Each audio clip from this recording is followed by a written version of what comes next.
Did you know you can platinum this game not once, not twice, but 3 times? And yeah, of course I did it. I'm not weird, right? I have always loved Sly Cooper, and I even have this plush to prove it. And today, not only am I gonna show you how I got 3 platinum trophies from this one Sly Cooper game, I'm gonna take you along my journey to get them. And I'll start by introducing the game. Sly Cooper and the Thievius Raccoonus. This game was made by Sucker Punch, who has only turned out bangers since then with games such as Infamous and Ghost of Tsushima. You can see the full roster of games they have on their website, which includes Sly Cooper, and there's even a lovely button that says buy now in case you wanted to purchase it. However, upon clicking that button, it links you to the PlayStation website and not a place where you can purchase the game. So that button is in fact a lie.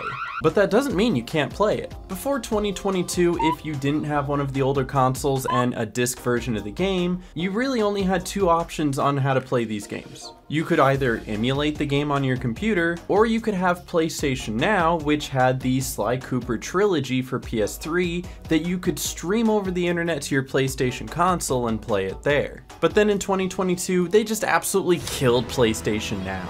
Threw it in the trash with all of those other old PlayStation things that you don't remember anymore. And they shifted all of their streamable PlayStation 3 games to their new subscription service, which is just a higher tier of PlayStation Plus. The Sly Cooper trilogy is still playable there, but for some reason it is not on the website's list that tells you that it's playable there. I don't know why, but it just doesn't show up. It's not under S for Sly Cooper, and it's not even under T for the Sly Cooper trilogy. I'm convinced someone is trying to suppress Sly Cooper, and I will get to the bottom of this. No, I won't. That's too much work. But the first platinum that I'm gonna go for is from that Sly Cooper trilogy that is playable from the PlayStation 3 library. In order to do that, I had to upgrade my subscription to play it, but at least I was smart about it. You see, my yearly subscription was set to end just a week before I started working on this video, and since PlayStation is kind of nice in the sense where they'll prorate you if you want to upgrade for the remaining amount of your subscription, I was able to upgrade the final week of my PlayStation Plus subscription to the highest tier for just $2. And then I immediately canceled it because I'm broke. And as of June 12th, there is now another way to play the original Sly Cooper game. They released the PS2 port to be purchased from the PlayStation Store for $9.99. And the curious thing about it is that it splits the game into 2 different versions, the PS4 version and the PS5 version. Many other PlayStation titles have split versions of their game to download, since the PS5 version tends to have small enhancements exclusive to the PS5, such as higher frame rates and resolutions, or haptic feedback for the controller. And because of this, you can essentially get 2 platinums for the same game for a lot of games, kind of like what I did for SpongeBob the Cosmic Shake and The Last of Us 2. However, because this is technically a PlayStation 2 port, I really don't see there being any sort of enhancements or upgrades for the PS5 version. So all it really is 2 versions of the same game that will both give me a platinum for playing it. That's just 2 easy platinums, right? So that means you combine all 3 of these together, the PS3 version, the PS4 version, and the PS5 version, you can get 3 platinums from the same game. And what better way to start than in order? So, here we go. Looking at the PlayStation 3 trophies, the platinum is at a whopping 22.5%, which is insanely high for a platinum trophy, and way higher than my free throw percentage. And when you dig deeper into these trophies, you realize that all of these trophies are tied to 2 parameters. Number 1, beating the game, and number 2, unlocking every safe in every single level. And on top of that, the game doesn't allow you to unlock all the safes until after you've beaten the game anyway. So therefore, the Platinum Trophy is tied directly to getting all of the safes. And that becomes super obvious when you see that that trophy is at the exact same percentage as the Platinum. I also haven't played this game in like 8 years, so it really did feel like I was coming at it again with a fresh pair of eyes. But if there is one thing that I'll always remember about this game, it's how you can move their heads frantically around during the cutscenes. And if you're unfamiliar with the Sly Cooper story for some reason, I'll give you a quick rundown. Sly's family is known for their thieving, and their famous book, the Thievius Raccoonus, was stolen from 5 thieves. That's this book, that's this one right here, that one! It's the thieves who stole it, split up the pages between them, and it's Sly Cooper's mission to recover all the pages by taking them down one by one. You do that by completing all of the levels in each of the 5 worlds, and the levels are broken up into some different types, which is important to know when it comes to the trophies that they're tied to. The first type are your general platforming levels where you have to reach the end by defeating enemies and maneuvering obstacles. These are the most common types of levels and the ones that you'll spend the most time in, since these are where the majority of the collectibles are hidden. The collectibles in this case being the clue bottles. Each level has somewhere between 20 and 40 bottles hidden within them, and once you collect them all, they give you the code for you to open the safes inside the level. These are in fact the safes that are tied to most of the trophies as well as the full completion. The other reason the safes are important is because each safe that you open grants you a new ability to assist you through your journey. And trust me, some of these are needed. Unfortunately, Sly Cooper just has Sonic the Hedgehog syndrome and just dies in one hit. Fortunately, one of the abilities allows you to attract coins that are close to you, and once you get 100 coins, you get a lucky charm which allows you to tank a hit. Kind of similar to Sonic's rings, but it more closely resembles Crash Bandicoot's mask. But on the bright side, this game is a bit easier and more forgiving than Crash is, so that extra hit goes a long way. As opposed to Crash Bandicoot, where like, who designed this level, you know? And the other reason these abilities are important is because, again, like Sonic the Hedgehog, Sly Cooper is just allergic to water, I guess. But one of the abilities you unlock allows you to be immune from falling into the water. Having that forgiveness if I misjumped or slipped into the water instantly made my gaming experience immensely better. And later on, you get another ability that does the same thing with pits and ledges. And if you know anything about this game's speedrun history, you know that this mechanic is exactly what they abused to let them skip half the game. It's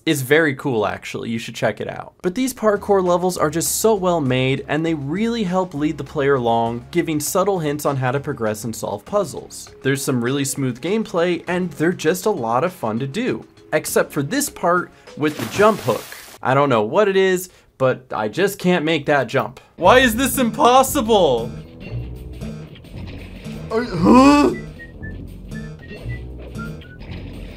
Am I missing something here? He doesn't go far enough. That's the second jump.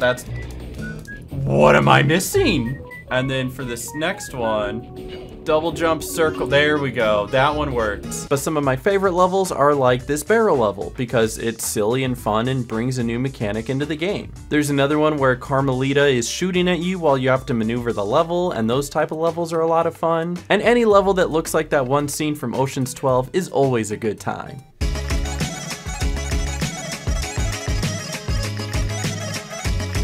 The second most common type of level are these minigame levels, and these just tend to be hard for no reason. The first one is this crab level where you have to break all of the treasures before the crabs can grab any of them. If the crabs grab just one of them and take them into their hole, you lose. But it doesn't help that, like, the game is just dropping treasures on top of the crabs' heads. Like, what the hell? There's another one with these chickens who have bombs.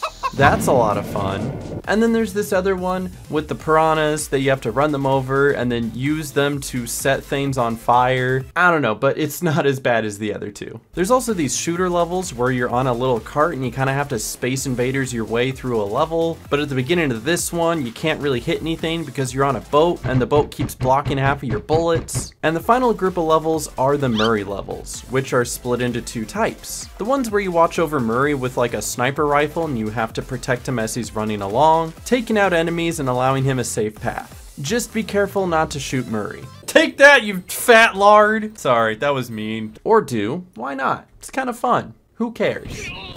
I'm a YouTuber, not a cop. And then finally there's the Murray racing levels. There's only a couple of these, but boy did they want these levels to get their playtime, because these races are tough. The snow one isn't too bad, but the one where you have to race the dogs is like stupid hard. It's like Garfield kart levels of unfair. You already start the race in the back, and there's barely a speed difference between you and the other vehicles, so it all comes down to your ability to maneuver. There are little nitro boosts around the track, but they barely squeak you forward, and you have to go slightly out of your way to get them, so all you're really doing is making up for the little bit of slowdown you took to go out of the way to get them. I'm pretty sure this race made some kids cry. It made me cry. At 29 years old. I cried. I'm trying to, these corners suck. Slow down just a little bit, please. Oh, I'm falling over. Every boss here is just top tier. The frog boss, the dog boss, the Rhythm Heaven boss, and Kung Fu Panda. I do want to pick out the Miss Ruby fight in particular though. It is a ton of fun and a unique take at a boss fight for its time, but I was having a little bit of trouble with the timing at first. That is until I realized you don't actually have to time it. The whole rhythm part of the boss, but there's no punishment for being early. You can just spam the next button that's coming up until you hit it, and then you'll never lose this boss again. So that's your helpful toon tip for the day. And the good news is that all of these bonus and extra levels you only need to do once and then never again. Thank God. And the final world is this long gauntlet of a level, collect more computers than the lava slugs, and it's totally easy and I didn't struggle with it at all. Definitely not. I died on the final boss a lot just simply from mistiming, but after completing that, I finished the story. All that's left now is going back through all the previous levels, getting all the bottles, opening all the safes, and I absolutely did not use a guide. Probably.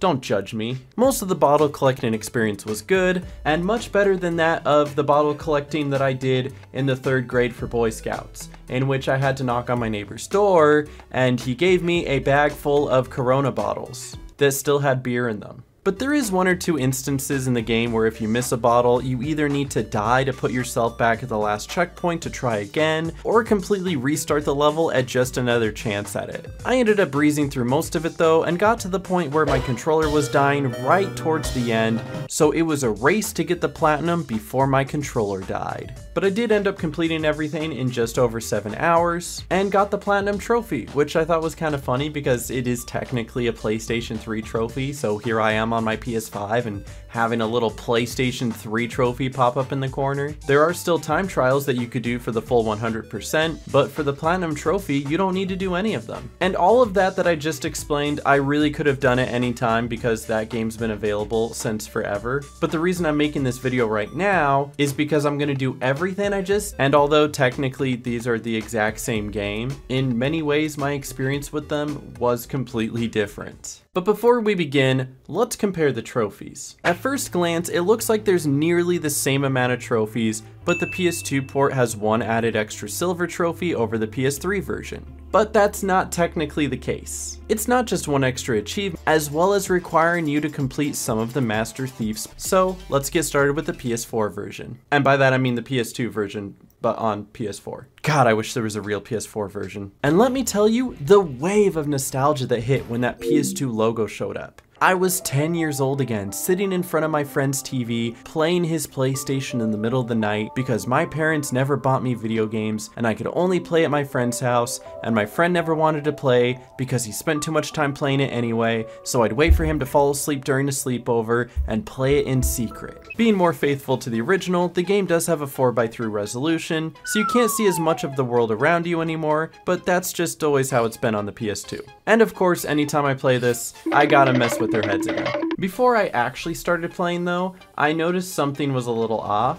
For some reason on the right stick, going left turned you right and going right turned you left. Fortunately, this is on an emulator, so you can just go into the options and kind of swap it located, so I decided to make sure I was getting every bottle in a level before I moved on to the next one. Not only does this save me time not having to go back and redo every level, but it also allows me to unlock these abilities as I progress through the game, instead of getting them after I'm finished where I can't use them anymore. Unlike games like LEGO Star Wars, that the red brick ability will always be the same in each level, instead in Sly Cooper, the abilities you unlock are not tied to specific levels, but rather no matter which safe you open first, the skills will always unlock in order. Which I was kind of disappointed about because when I did the first level in the PS3 version, I had opened enough safes where this is where I unlocked the immune to water ability. So I was really hoping that I unlocked that ability right away to help me get through the rest of the game. Also, in one of the earlier levels, there's this bottle that's up on an arch